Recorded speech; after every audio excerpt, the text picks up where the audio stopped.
Excelente. Entonces, ¿qué es en lo que nos quedamos la clase pasada? Pues vimos lo que se refería a la definición de lo que era la energía interna y lo que era la variación de entalpía. Por una parte, déjenme solamente agarrar el marcador, tenemos que la variación de energía interna la entendemos como la energía absorbida o desprendida en un proceso que va a ser llevado a volumen constante. Entonces, aquí es como definimos que delta U o ese cambio en la energía interna o variación en la energía interna va a ser igual a lo que conocemos como energía absorbida, por eso es que tenemos aquí esta Q, a un volumen constante. Recuerden que en esta forma tenemos esta V que está como un subíndice y nos indica en ese caso que es constante. Entonces, de esto mismo, vamos a ver que la variación de entalpía, esa se va a entender como la energía absorbida o desprendida en un proceso que va a ocurrir a presión constante. Entonces, tenemos así definiciones de lo que es la entalpía y de lo que es la energía interna. Sin embargo, aquí como nos dice la energía que es absorbida o desprendida a presión constante, también se puede traducir de la siguiente forma, donde tenemos que la entalpía es igual a la variación de energía interna más el cambio de los moles por R por T. En este caso, cuando suponemos un gas ideal. Pero también tenemos la definición que nos dice que delta H es igual a esa delta U por más la presión por el volumen, que esto equivaldría a esto mismo. Si recordamos, la ecuación de los gases ideales nos dice que es PV es igual a nRT, que es esto que estamos viendo aquí. Es por ello que podemos hacer esta sustitución en la ecuación. Pero entonces recuerden que para el caso es delta H igual a delta U más P por delta B. Esta va a ser la definición general que vamos a encontrar de entalpía.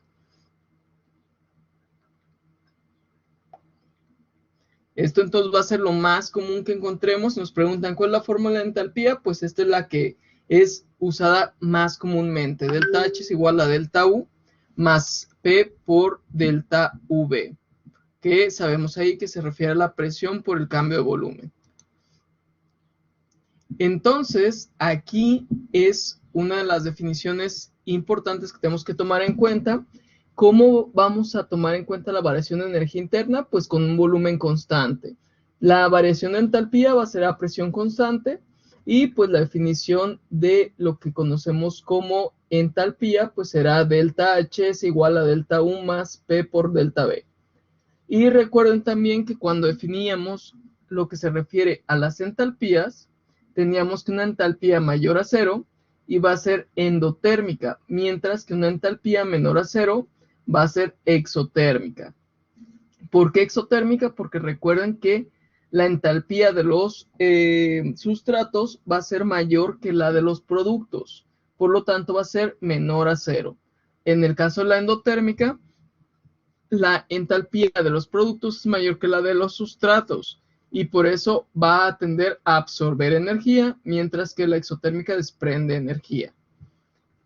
Entonces, esas son las definiciones importantes de lo que es esta diapositiva. ¿Nos tengan alguna duda hasta aquí? No, profe. Muy bien. Entonces, pues hagan sus apuntes de esta y en cuanto terminen me dicen para continuar con las definiciones.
Las fórmulas de abajo eran nada más las definiciones de entalpía. Son la misma fórmula, por así decirlo, solamente una sustitución en cuanto a lo que se refiere la presión por el volumen.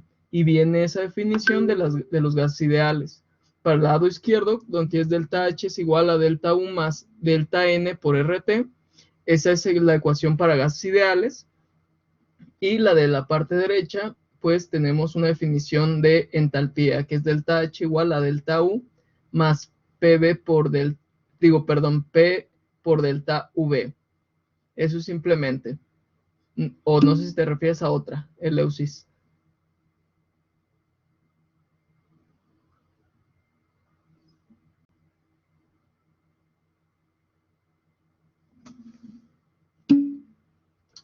Muy bien.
Buenas tardes, profe. Ya me Buenas pude. tardes. Ya ando aquí en Ex- clase, profe. No, una disculpa, que lo anduve molestando antes de. no te preocupes, qué bueno que ya andas acá. Ahorita no hemos visto mucho más que esta diapositiva donde pues estamos definiendo lo que es la entalpía y pues estamos viendo cuáles fórmulas vamos a usar con gases ideales y cuál es la fórmula de definición de la entalpía que están en la parte de abajo. Solamente, si te fijas, pues es un despeje de lo que sería la presión por el volumen en esta parte. Aquí tenemos presión por volumen en lo que es la definición y simplemente en la parte izquierda lo estamos cambiando por la definición que tiene los gases ideales. Y pues de aquí estamos destacando que la variación de energía interna va a ser llevada a cabo cuando hay volumen constante, mientras que la variación de entalpía va a ser llevada a cabo con presión constante.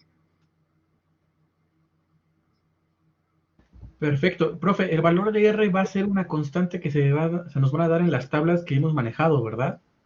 Sí, las constantes de R ya se los voy a poner ahí en los problemas. Esos son los ejercicios que van a venir en el examen, profe. De Más los los que que hemos hemos estado visto viendo, sí. anteriormente. Ajá. Perfecto, profe. Yo pues ya tengo mi captura, profe. Ya si gusta Excelente. continuar adelante. A ver, ahorita que terminen tus compañeros y seguimos.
Ay, no pude escuchar qué me iban a decir.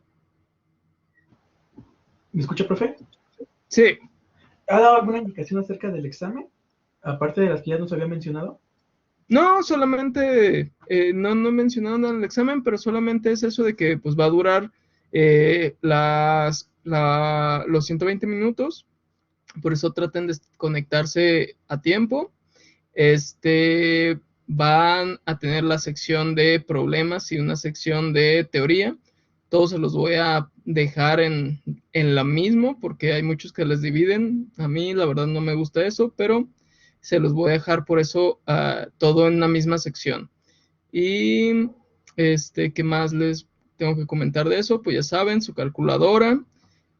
Traten de sacar formulario, digo, para que sea más rápido y más fácil. Y pues creo que sería todo eso, lo más importante.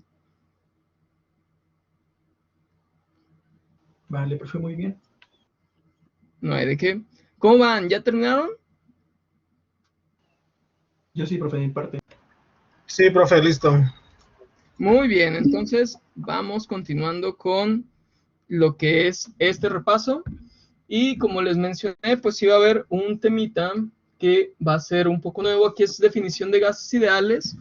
Eh, Aquí que hay que destacar, ¿cuándo es que vamos a usar un gas ideal? Porque siempre estamos acostumbrados que todos los problemas los hacemos con gases ideales, pero pues ustedes saben por físico-química que existe los gases reales, que son cierta discrepancia en lo que es el comportamiento de los gases debido a la interacción que existe entre sus moléculas. Y pues de ello podemos encontrar muchos métodos para hacer el cálculo de las condiciones de un gas real. ¿Por qué? Porque van a tener cierta variación con lo que sería el gas ideal. Pero pues de ello van a depender muchos factores y hay muchos tipos de ecuaciones que manejan estas como Rayleigh-Kwon, como Z y otros tantos factores de corrección, por así decirlo, para los gases reales. Por tal motivo, pues hay que entender qué es un gas ideal y qué es un gas real. Entonces, en este caso, nos dice, ¿cuándo sirve la suposición de un gas ideal? Pues aquí nos va a servir cuando la temperatura sea mayor a la temperatura crítica. Entonces nos dice aquí, cuando la temperatura sea 2 veces la temperatura crítica o 3 veces. Entonces nos está hablando de que vamos a tener temperaturas altas. Y nos dice, el vapor se observa a simple vista, un gas, por el contrario, no. Esto es nada más así como una aclaración, que recuerden que esto ya se os había mencionado. Los gases, pues no los vamos a poder ver hacia simple vista, por así decirlo. Mientras que un vapor sí. ¿Por qué? Porque un vapor contiene cierto grado de humedad. También nos dice, los gases ideales se dan en presiones bajas y por lo tanto el volumen es alto. Entonces, condiciones para gas ideal vamos a tener temperaturas altas, presiones bajas. Esto es lo que va a representar a los gases ideales. ¿Sí? Ahí tiene que quedarles claro eso. ¿Cuándo vamos a tener una suposición de un gas ideal? Cuando las temperaturas sean altas y las presiones sean bajas. Y por consiguiente vamos a tener volúmenes altos. Así es como vamos a tener entonces ese volumen del gas ideal.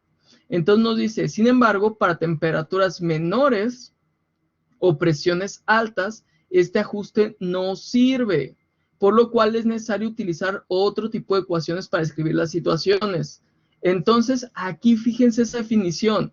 Para temperaturas menores y presiones altas, no nos sirve este tipo de suposición. Por lo tanto, aquí tendremos ya que se trata de un gas real.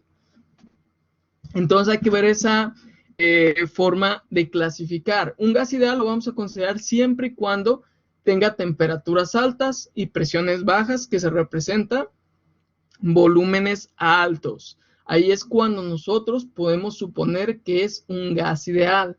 Sin embargo, si tenemos temperaturas bajas y presiones altas, necesitamos manejarlo como gas real.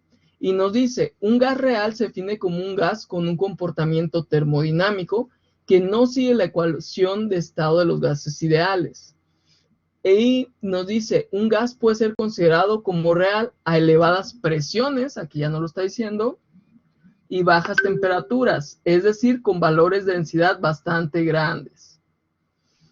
Aquí se fijan por qué nos menciona que densidades grandes. Ustedes díganme, ¿por qué nos dice ahí que con valores de densidades grandes, una vez que ya nos definió que era con temperaturas bajas y presiones altas?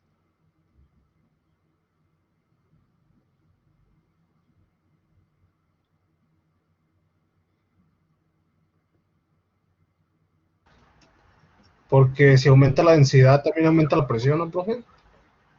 Sí, nosotros estamos aumentando la presión y por lo tanto vamos a aumentar la densidad. ¿Por qué? Porque vamos a juntar todas esas moléculas que tenemos dispersas en un solo lugar por medio de la presión. Es como cuando ustedes de repente le tapan a la jeringa lo que es la boquilla y empiezan a apretarle. Van a ver que tienen que hacer demasiada fuerza para poder comprimir un poquitito más. Sin embargo, pues ya no se sigue dando esa compresión. Y esto es debido a que estamos aumentando la densidad, por así decirlo, que no es tan notorio, por eso son llamados fluidos incompresibles, pero en el caso de los gases estaríamos logrando hacer un líquido que ya ahí se volvería incompresible. Por eso es la razón que nos dice que aumenta su densidad. De tener una densidad baja, porque todas las partículas están por cada quien su lado. Ahora, para el caso de cuando aumentamos la presión, pues podemos llegar hasta hacer una licuación. Y con ello, pues tendríamos otro estado de agregación que pues representa ya propiedades distintas. Entonces, esa es la idea de por qué cuando aumenta la presión, también aumenta la densidad. Pero recuerden que el volumen va a ser reducido o se va a reducir. Y pues finalmente aquí la diapositiva, ¿qué más nos menciona? Nos dice, un gas ideal es un conjunto de átomos o moléculas que se mueven libremente sin interacción. La presión ejercida por el gas se debe a los choques de las moléculas con las paredes recipiente. Esto se acuerdan de la presión, ya lo habíamos definido también la clase pasada y clases mucho antes. Y nos dice, el comportamiento de un gas ideal se tiene a bajas presiones, que nos vuelve a baja presión, es decir, en el límite de densidad cero. Esto es solamente así una forma de decirlo, pero aquí lo que nos interesa es que va a realizarse a bajas presiones, que es lo mismo que aquí tenemos, bajas presiones, altas temperaturas, y a presiones elevadas las moléculas interaccionan y las fuerzas intermoleculares hacen que el gas se desvíe de la idealidad. Entonces, fijan, aquí nos está mencionando ya por qué es que las presiones altas ya no nos dejan que esto sea un gas ideal. Al tener altas presiones, las moléculas interaccionan y las fuerzas intermoleculares pues hacen que intervenga una desviación. Entonces, aquí pues ya saben cuáles son las partes importantes de este examen, bueno, no de este examen, perdón, de esta diapositiva, que son las cosas que van a venir en el examen, y pues por lo tanto, no sé si tengan alguna duda hasta aquí.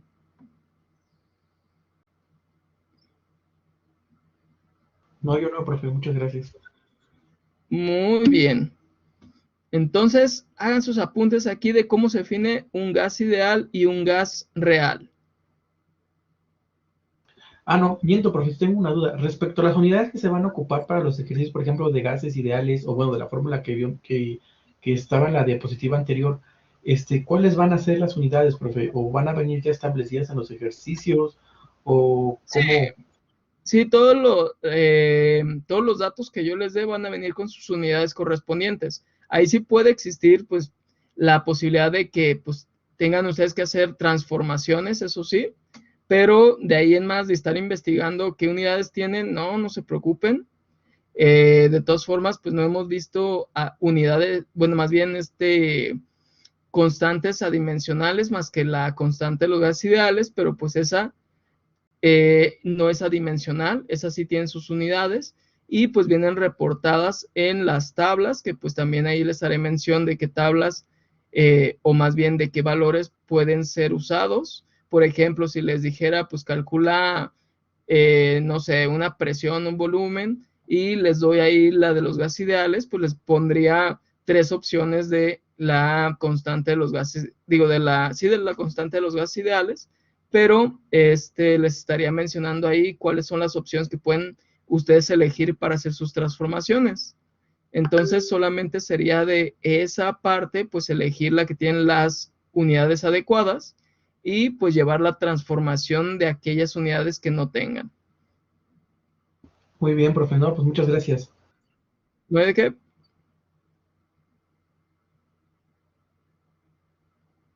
Bueno, ustedes me dicen cuando terminen.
Mi parte listo, profe.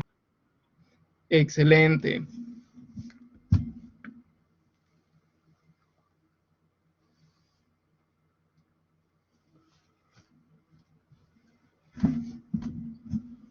¿Cómo van los demás? ¿Me permite tantito, profe? Todavía no Sí. termino.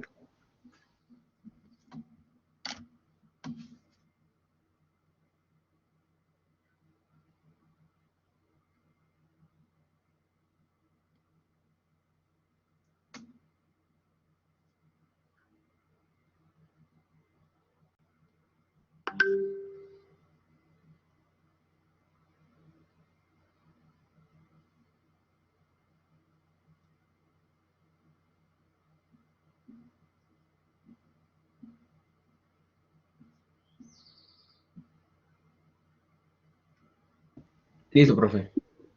Gracias. No hay de qué.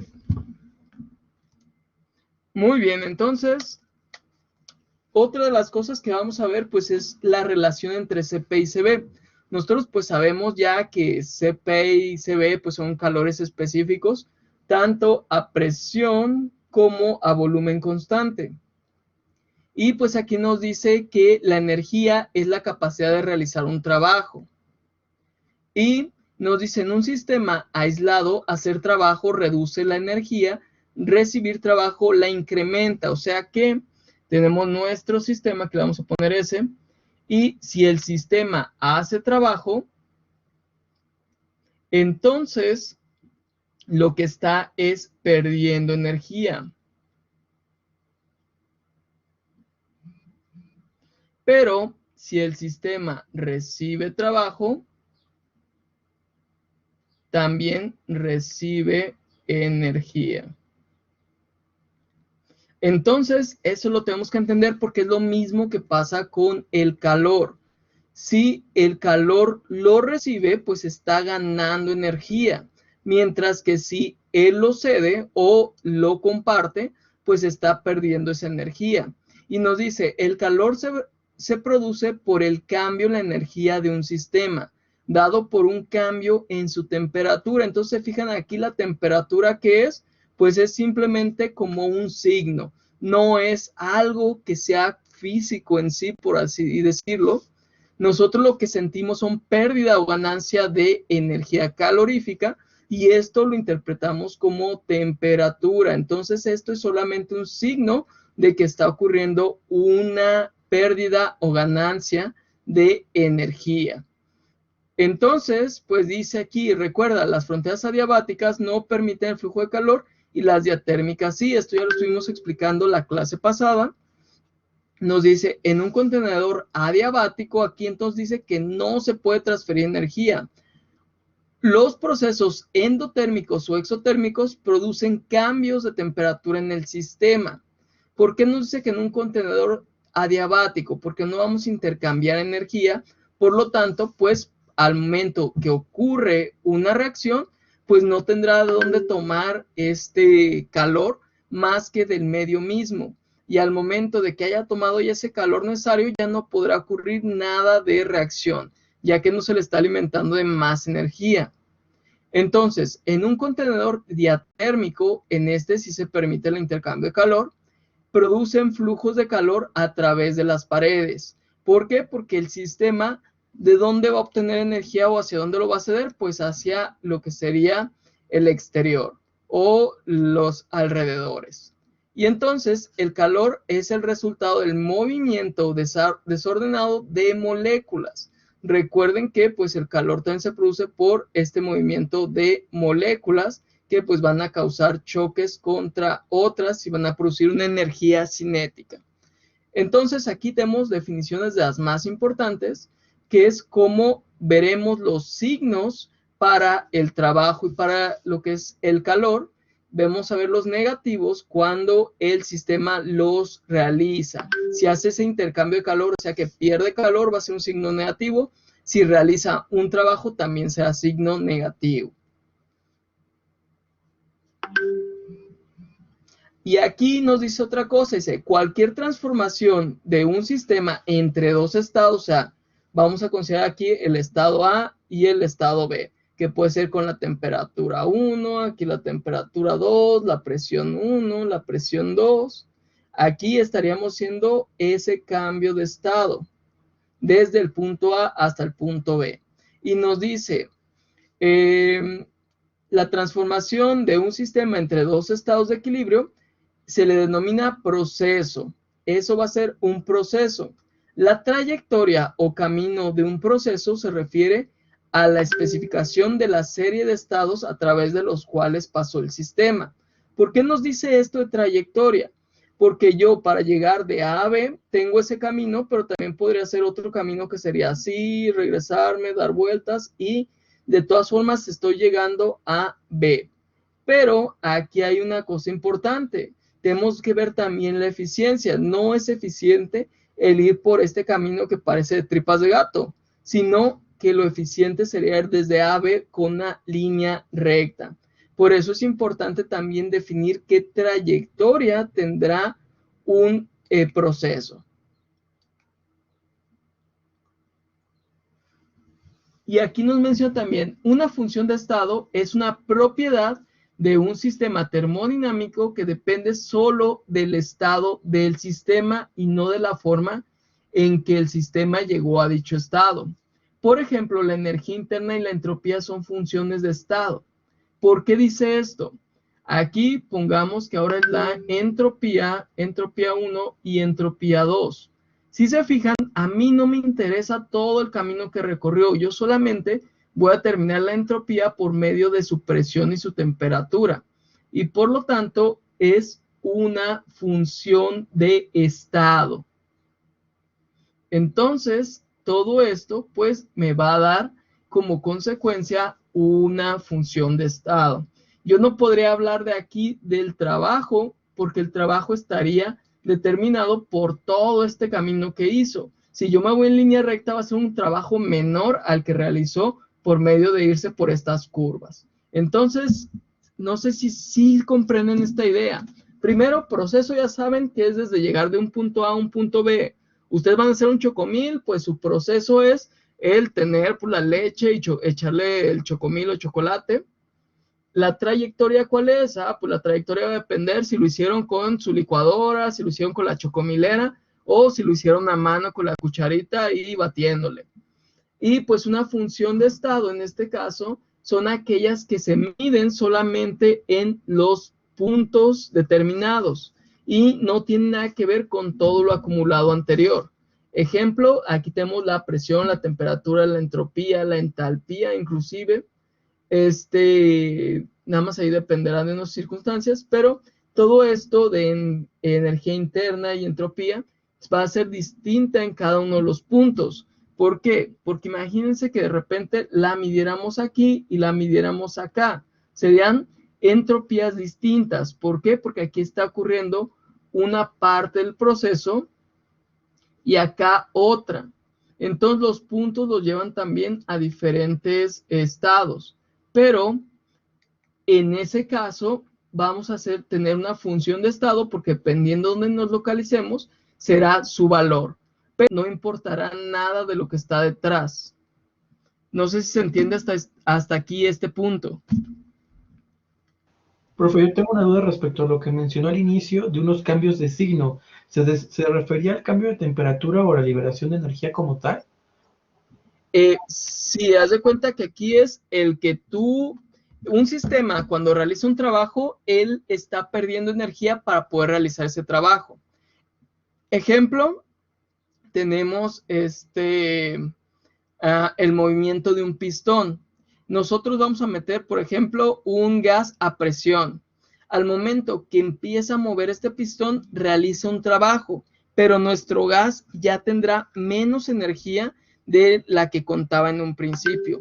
Por eso es que nosotros vamos a usar esa salida de trabajo como una pérdida y también la de calor. En el ejemplo de una reacción exotérmica, pues tendremos una pérdida de calor, o sea que la Q será negativa porque ese calor lo está dispersando hacia el ambiente, mientras que si es endotérmica, pues estará absorbiendo el calor del ambiente para poder realizar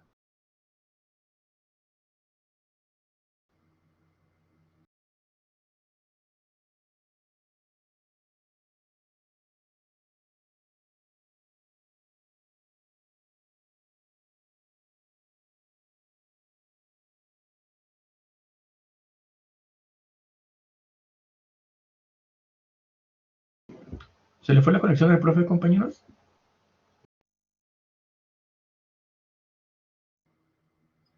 Vale, gracias. Ajá. No sé si se cortó antes de que terminara de explicarles. ¿Sí se entendió todo? ¿Sí se explicó? Solo se cortó la última parte, profe. Ah, bueno. Sí, nada más es eso de que los signos tienen que ver si pierde o recibe energía. Por eso es de que vamos a verlo y digo, ya les tocó a la mejor.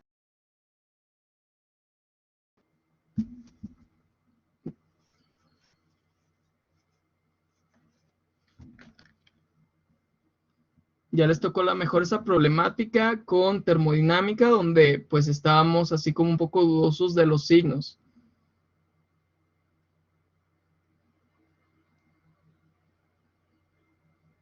Entonces solamente es esta explicación sobre los signos para que pues sepan interpretarlos y que pues en otras materias también van a llevar a cabo todo esto de los signos.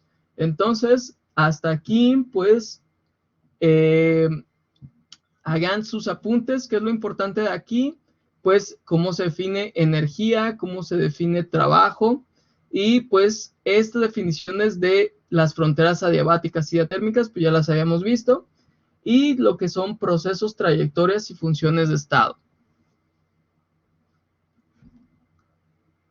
Vale, profe, gracias. No hay de qué.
Muy bien, Carlos. Ahorita que terminen más compañeros, continuamos.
Yo igual ya acabé, profe.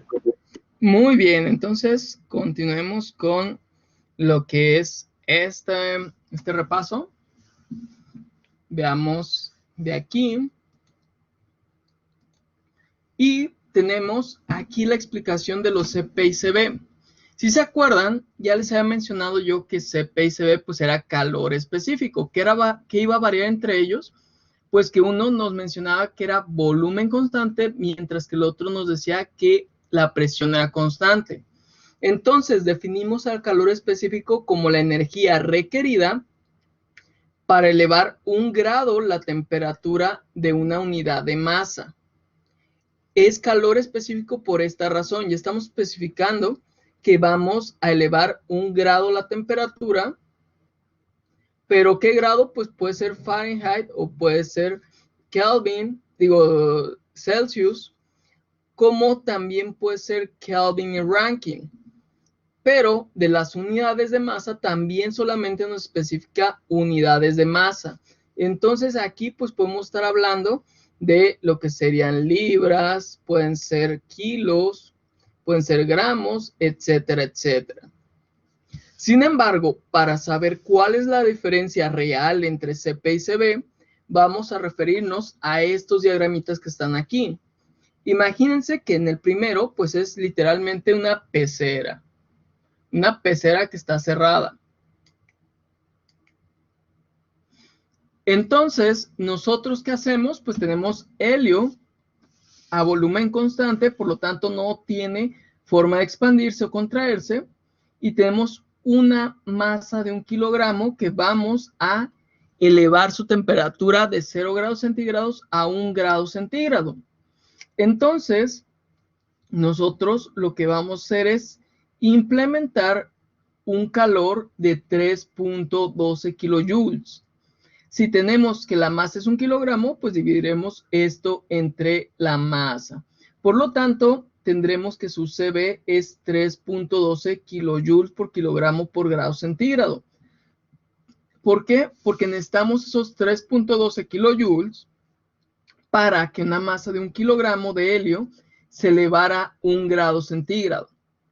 Sin embargo, ¿qué es lo que pasa cuando nosotros queremos también elevar esa temperatura, pero tenemos las circunstancias de presión constante? Pues la presión constante la vamos a lograr muy fácil. Vamos a poner un émbolo o un pistón que tiene un peso determinado, y ese peso determinado pues va a ejercer una presión igual siempre, porque recuerden que la presión es igual a la fuerza entre una área, lo cual sería igual al peso entre esa área. Entonces, nosotros siempre vamos a estar ejerciendo la misma presión aquí. Lo que va a cambiar, pues, es el volumen de lo que sería este gas. Entonces, ¿qué pasa aquí? Pues aquí vamos a tener que vamos a aumentar también la temperatura de 0 grados centígrados a 1 grado centígrado de una masa de 1 kilogramo de helio, pero como la presión ahora es constante, el helio necesita más energía para realizar ahora un trabajo. Entonces, como ahora está realizando un trabajo, recuerden que significa que vamos a gastar energía. Por lo tanto, el calor que va a absorber tiene que ser mayor. Entonces, esto es por lo cual CP siempre va a ser mayor a CB. Y aquí lo vemos que nos dice que también esa diferencia de energía que estaría dada en los 2.007 sería porque ahí está realizando con esa energía un trabajo. El trabajo de poder elevar o poder mantener constante lo que es esa presión y poder igualarla con lo que sería el peso del cilindro. Entonces, al momento que hablamos de CP, se va a estar realizando un trabajo, mientras que en CB no se va a estar realizando ningún trabajo. ¿Hasta aquí se entiende este punto?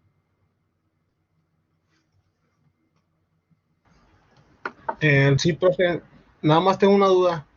¿Qué Dime, no se dime. supone que si el sistema recibe calor, el trabajo es positivo? Aquí haz de cuenta que como está recibiendo calor, sí está recibiendo energía, no trabajo. Trabajo es que se realice un cambio, pero que sea proporcionado por otro sistema o del ambiente hacia el sistema. En este caso, ¿quién está levantando este pistón? Pues el gas, ¿no?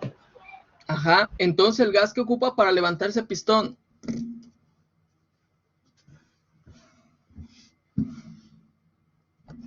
necesita energía y ahí la va a estar perdiendo porque recuerda que esa energía que está implementando para poder elevar el pistón lo va a estar perdiendo. Ahí no le va a dar mayor ventaja, por ejemplo, de que el pistón se eleve. En el caso contrario de que el pistón baje, lo que va a hacer es quitarle energía cinética a las moléculas, pero también va a perder energía cinética a estas moléculas al momento que chocan contra lo que sería ese pistón y logran un equilibrio.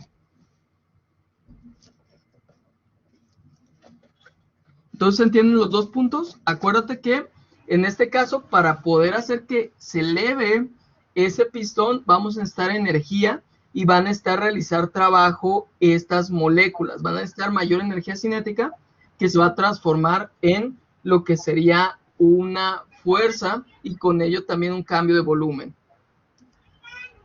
Ah, ok, ok. Sí, sí entendí, profe, gracias. Muy bien. Entonces, pues aquí pónganle ahí su apuntito para que vean ustedes cuál es la diferencia entre CB y CP. CB, recuerden, nunca cambia de volumen, CP nunca cambia de presión. Es la diferencia.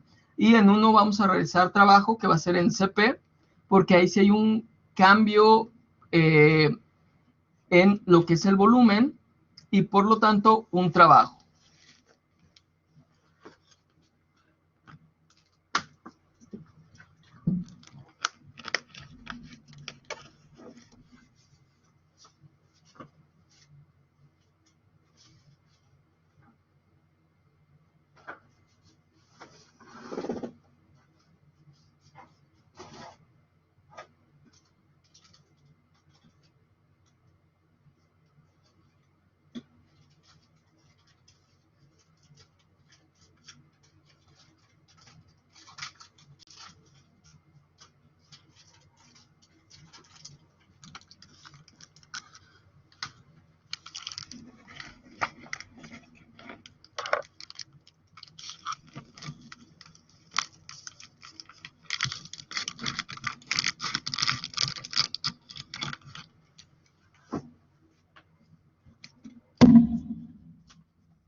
De mi parte, listo, profe.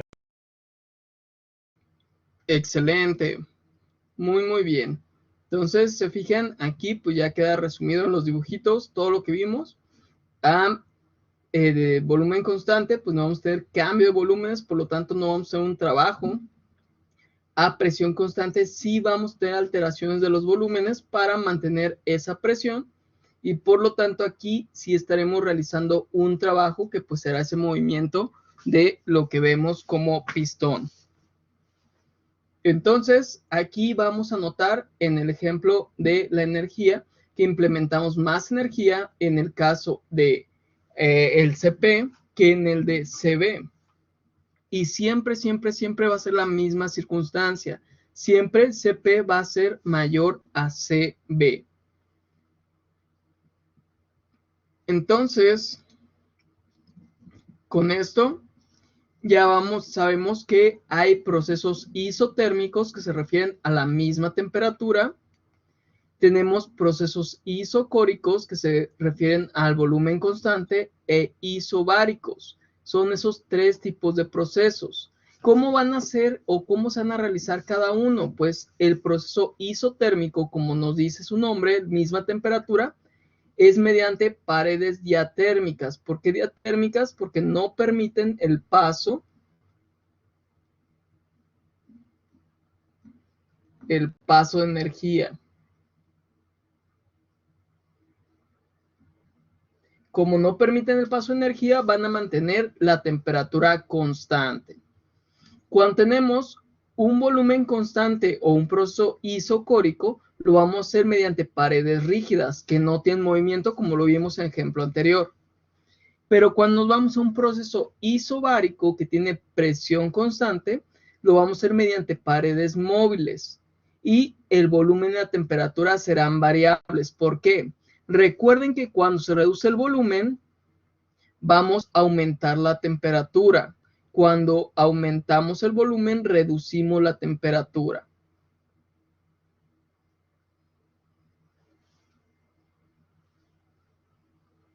Entonces, en estos casos van a ser los que tenemos, pues ya como les menciono, pues procesos isobáricos, isotérmicos e isocóricos.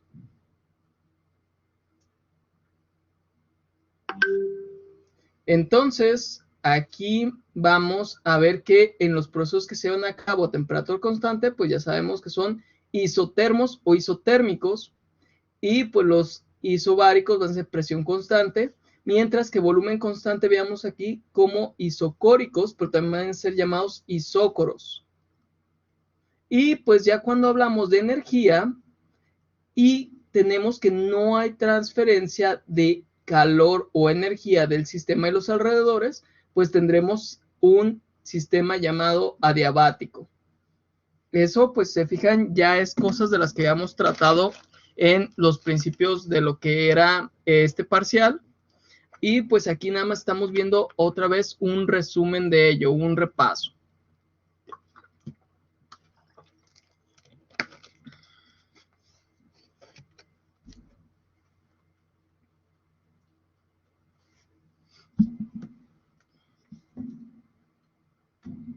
Solo aquí en isobárico, recuerden, la presión pues se está manteniendo constante y al momento que se mantiene una presión constante, pues va a haber variación del volumen y la temperatura.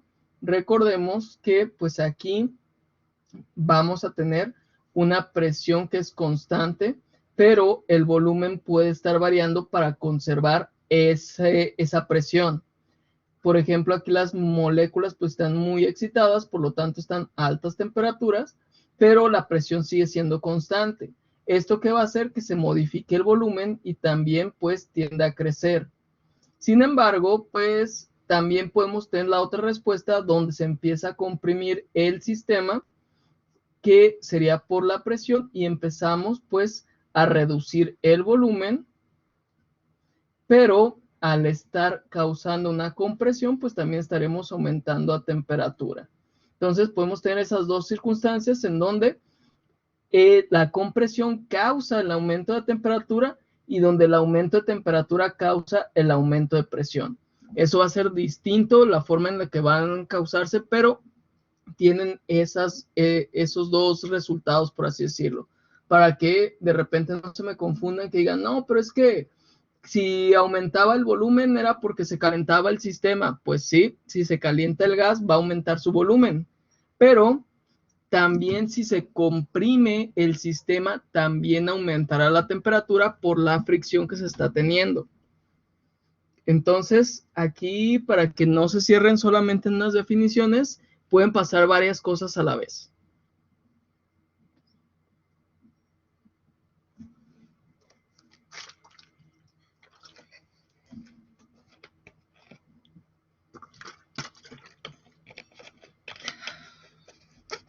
Entonces, a realizar sus apuntes de aquí, recuerden que eso pues ya es nada más repaso de lo que ya estuvimos viendo en las clases anteriores.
Excelente, Rosa. Pues entonces ya como les digo, aquí se fijan, es exactamente nada más un resumen de todo lo que hemos visto. Y pues, ¿qué más vemos? Aquí vemos esto que es de las entalpías de los gases ideales y que solamente aquí lo importante es ver la relación. Aquí tenemos Cp y Cv, donde pues nos muestra que es un cambio en el caso de Cv de la energía interna con respecto a la temperatura, manteniendo un volumen constante, mientras que Cp pues va a ser el cambio de la entalpía con respecto a la temperatura a presión constante. De otra manera, también lo que vemos aquí es una relación que es llamada gamma, donde interviene Cp y Cv. Lo que se hace es una división entre Cp y Cv, y eso es el factor gamma que se va a tratar mucho en lo que es termodinámica. También podemos ver que la resta de Cp y Cv nos da como resultado el valor de R. Y así también, según la teoría de los gases ideales, tenemos que para un gas ideal monoatómico, Cb siempre va a ser tomado como 3 medios de R y Cp como 5 medios de R. Mientras que si el gas es diatómico, pues tendremos esto que nos dice que Cb es 5 medios de R y Cp es 7 medios de R. Entonces, ¿qué se refiere a esto de diatómico y monoatómico? Pues recuerden que cuántos átomos están interactuando, pues tenemos el hidrógeno molecular, pues tenemos aquí un bueno, más bien al hidrógeno, tenemos al monoatómico, mientras que pues si ya hablamos de lo que sería el monóxido de carbono, pues tenemos un gas diatómico, ¿sí? Esas serían pues las definiciones de cada uno de ellos. Entonces, fíjense, esto solamente son relaciones que pues hay que tener cierto conocimiento de ellas. Entonces, de aquí, pues, ¿qué valdría la pena apuntar? Pues solamente lo de los gases monoatómicos, diatómicos y lo que son las relaciones. Lo demás, pues ya se fijan, son definiciones de las cuales ya hemos estado hablando.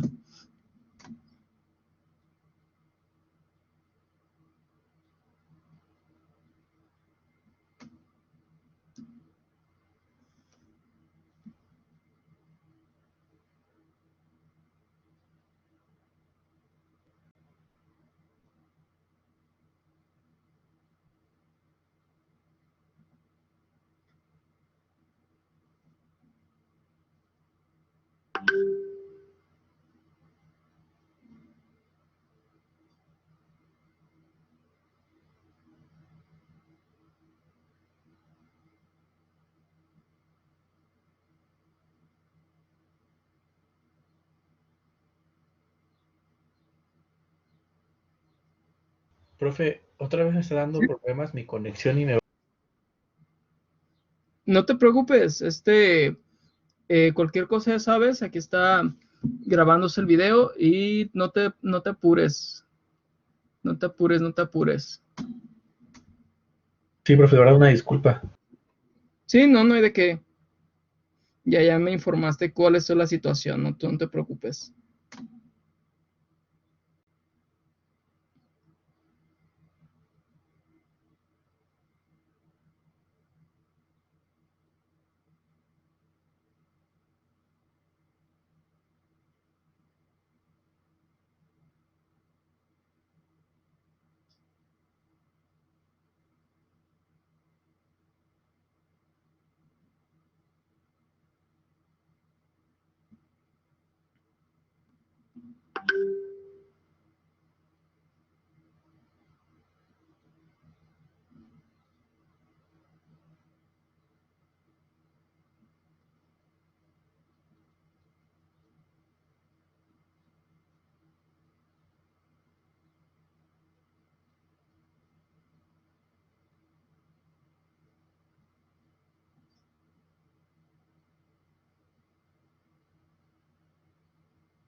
Sí, Eleusis, la U es la energía interna, exactamente.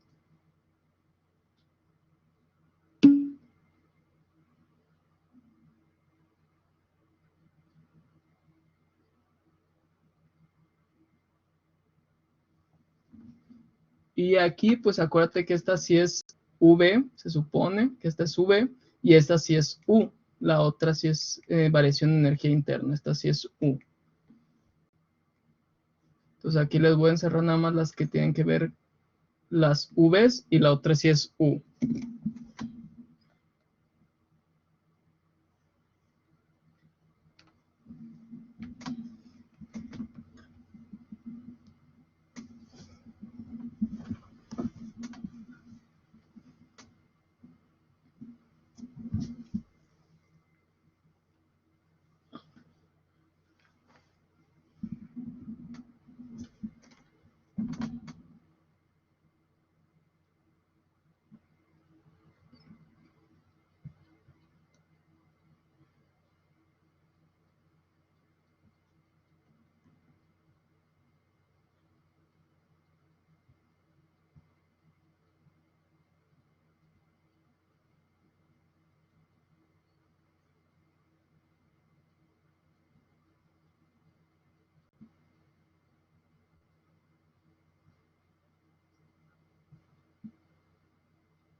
Excelente, Alfredo. Muy, muy bien. Entonces, pues vámonos a los problemitas para ir repasando qué es lo que nos dicen todos estos problemas que hemos visto. Acuérdense que hemos visto pues varios problemillas, tanto de ecuación de Clausius-Clapeyron, de lo que es la ley de Henry, de lo que es, ahí se me fueron a anotar los nombres, pero de esos que habíamos visto ya en clases pasadas. ¿Qué es lo que vamos a ver? Pues vamos empezando con este problemita que se acuerdan. Nos habla sobre cómo determinar las fracciones molares. Pero recuerden que es distinto cuando nosotros determinamos las fracciones molares del lado del aire como del lado del líquido. Va a ser distinta la forma en la que vamos a hacer este tipo de obtención de datos. Para este ejemplo, lo que nos dice es determina la fracción molar del vapor de agua en la superficie de un lago cuya temperatura es de 15 grados centígrados. Aquí entonces estamos considerando cuánto vapor de agua hay en el aire y compárala con la fracción molar del agua en dicho lago. Entonces, la fracción molar del agua es lo que vamos a considerar en lo que sería el agua misma. Entonces, se considera el valor de la presión atmosférica en 92 kilopascales. ¿Cuáles son las suposiciones que debemos de hacer? Pues que tanto el aire como el vapor de agua son gases ideales, por lo tanto, pues podemos usar las ecuaciones de gases ideales. Estamos considerando también que la cantidad de aire disuelto en el agua es muy pequeña. Por lo tanto, pues todo es agua, ¿sí? Todo lo que se encuentra en el agua es agua, no hay aire disuelto, entre comillas, ¿verdad? Porque esto es lo que estamos suponiendo. Y por otra parte, estamos suponiendo también que la presión, en este caso de saturación, es de 1.7057 a los 15 grados centígrados. Recuerden, ¿de dónde estamos sacando estos datos? Lo estamos sacando de la tabla A4 de el Cengel. Entonces, de ahí es donde estamos sacando este dato de 1.7057. Entonces ya tenemos la presión de saturación del agua a los 15 grados centígrados. Estamos suponiendo aquí que hay un 100% de humedad relativa, recuerden. Aquí no nos interesa, solamente estamos suponiendo que todo es vapor de agua, entre comillas, pero lo que realmente vamos a ver es que no todo es vapor de agua, sino que necesitamos nosotros saber cuánto porcentaje es de esta agua. Entonces, aquí esto lo eliminamos. ¿Por qué? Porque lo que vamos a averiguar es eso, el porcentaje o la fracción de agua. Entonces, la suposición que habíamos hecho de que toda la humedad relativa es 100%, pues tenemos que descartarla. Tenemos que obtener ese valor de la fracción. Entonces, para ello, ¿qué necesitamos? Necesitamos la presión vapor, que ya la sabemos, y necesitamos la presión del sistema, porque la presión del sistema nos da una idea de que no existe solamente el agua, sino que existen otros gases que están interactuando. Por lo tanto, ¿qué es lo que yo voy a sacar? Solamente la fracción que tiene que ver con el agua de un total de más gases que se encuentran mezclados. Por ello es que yo estoy haciendo la división de mi presión de saturación o presión vapor entre mi presión total del sistema o presión del sistema. Yo quiero saber qué porcentaje es esta agua o este vapor en comparación de todo lo que se encuentra en el aire. Entonces, al hacer yo mi división de 1.7057 kilopascales y dividirlos entre los 92 kilopascales que me dice que es la presión del sistema, voy a obtener un valor de 0.0185, que esta es la fracción. Pero esto lo puedo transformar en porcentaje, que el porcentaje, recuerden que solamente tendría que multiplicarlo por 100 y así obtendría este porcentaje, que es igual a 1.85%, lo cual me está diciendo que solamente de lo que se encuentra en el aire saturado, 1.85% es agua. Todo lo demás serán gases diversos.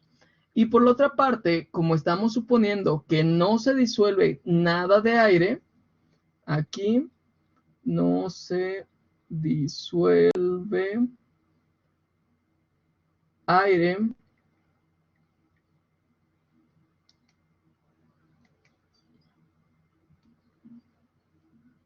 en el agua. Como no se disuelve aire en el agua, pues estoy suponiendo que todo en el lado del agua o en el lado líquido es agua, ¿sí? Eso es lo que estoy haciendo aquí de suposición. Pero ya saben que sí se puede determinar esta parte, pero necesitamos usar otro tipo de ecuación. Entonces, hasta este punto, lo que estamos recordando es cómo determinar la fracción para el lado del aire o el lado vapor o como quieran ustedes llamarle, pero donde se encuentran los gases.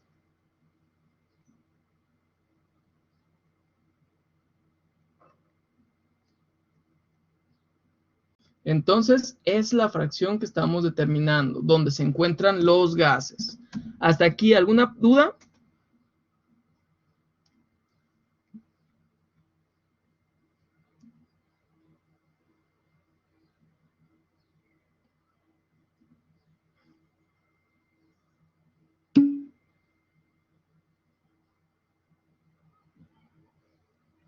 Muy bien. Entonces, para que pongan sus apuntes de qué suposición estamos haciendo y por qué estamos tomando en cuenta esto, que no es el 100% de humedad, porque también suponemos que pues no se está disolviendo nada de aire en el agua y simplemente pues esto es para hacer más fácil los cálculos, por así decirlo. Y aquí lo de la humedad, ¿por qué lo hacemos la suposición o por qué no hacemos esa suposición más bien? Porque nosotros es lo que estamos determinando. Estamos determinando una fracción y por lo tanto, en este caso sería un porcentaje de humedad.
¿Cómo van?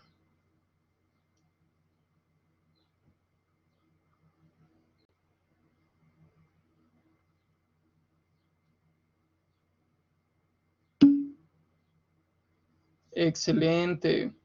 Entonces, vamos viendo el ejercicio que faltaba. En este caso, déjenme adelantar la diapositiva.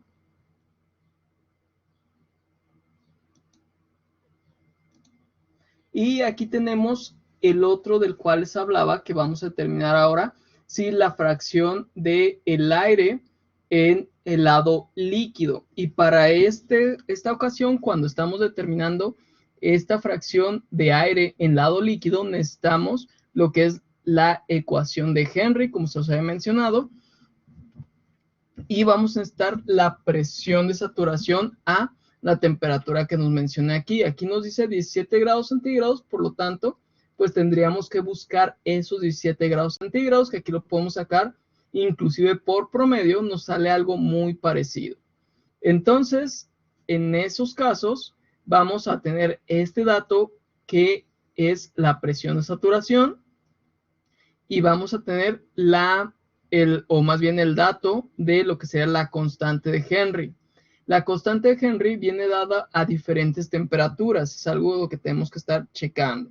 Por lo tanto, con esa información podemos ya hacer uso de lo que es nuestras ecuaciones para resolver este sistema. Y chequen aquí que también, pues además de la temperatura, nos está dando la presión del sistema. Entonces, siguiendo con esto, vamos a necesitar esta ecuación que es la ecuación de Henry, que nos dice la fracción de ese gas en el lado líquido es igual a la presión de ese gas en el lado gaseoso. ¿Sí? Aquí se fijan, son del gas en el lado gaseoso entre la constante de Henry. ¿Y cómo vamos a obtener eso? Esa es la pregunta. Aquí vemos que vamos a necesitar colocar lo que sería para este problema la presión del aire seco, pero la presión del aire seco es distinta a la presión de saturación y también es distinta a la presión del sistema, que sería esta. Si se fijan, no tiene una que ver con la otra. Bueno, sí tienen que ver, pero no son ninguna de ellas la misma. Entonces, para la presión del aire seco que necesitamos la presión del sistema, que voy a poner sistema, menos la presión vapor, que es esta. Entonces, una vez que tengo esos dos datos, yo al momento de que al sistema le quito la presión del vapor, tendré la presión del aire seco, porque nada de esos gases tiene vapor de agua. Entonces, esos 92 kilopascales menos el 1.96, que es la presión de saturación, me da como respuesta 90.04 kilopascales, o lo que sería 0.9004 bars. Aquí, ¿por qué lo estamos poniendo en bars? Porque nos están dando el valor de la constante de Henry en bares. Entonces, tengo que hacer que coincidan, porque la fracción del aire seco en el lado líquido o cualquier fracción, recuerden que son adimensionales. Por lo tanto, bares se va con bares y tendríamos 0.904 entre 62,000, lo cual nos da una respuesta de 1.45 por 10 a la menos 5, que es la fracción del aire seco en el lado líquido. No sé si hasta aquí hay algún problema.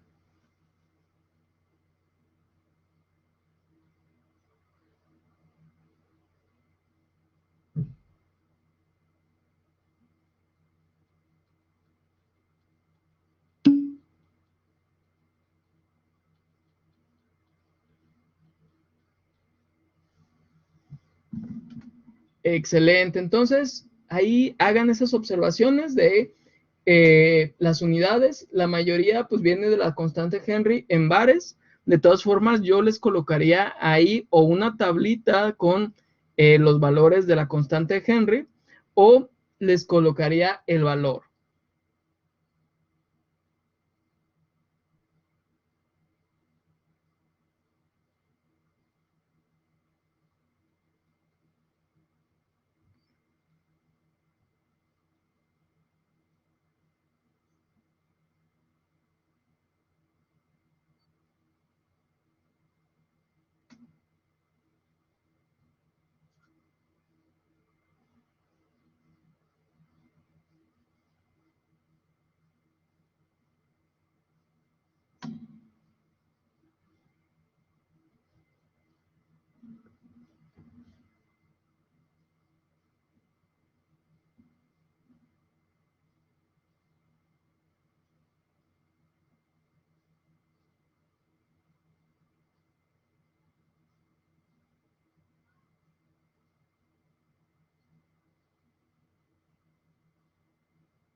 Listo, ya regresé de...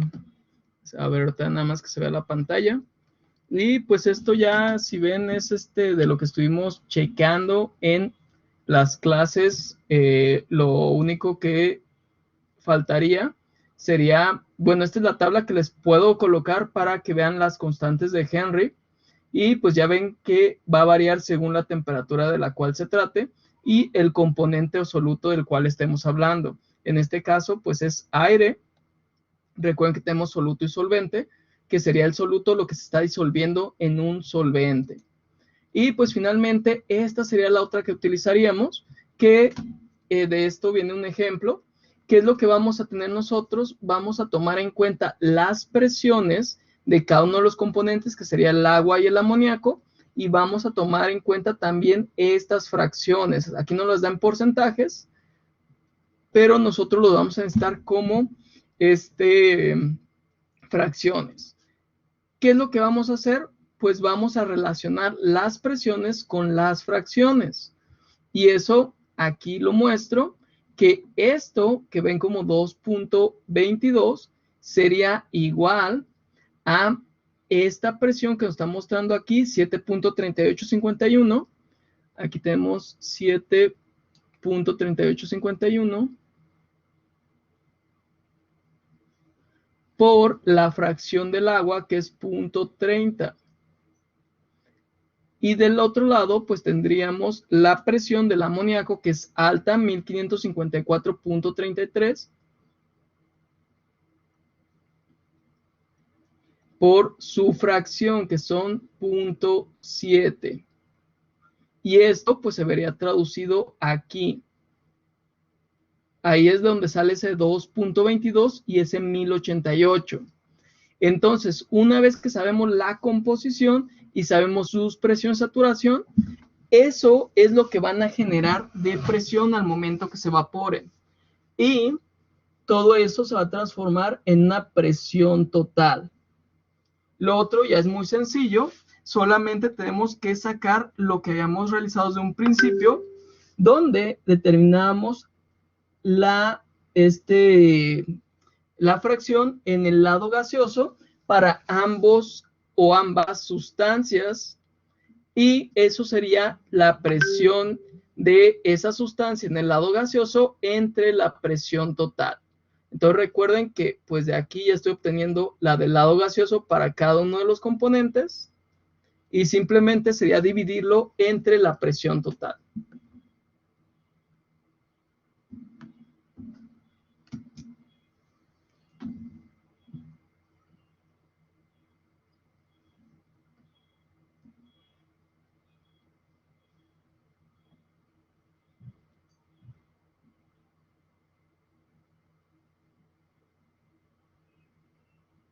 Entonces, ahí ya tendrían la respuesta ustedes de las fracciones.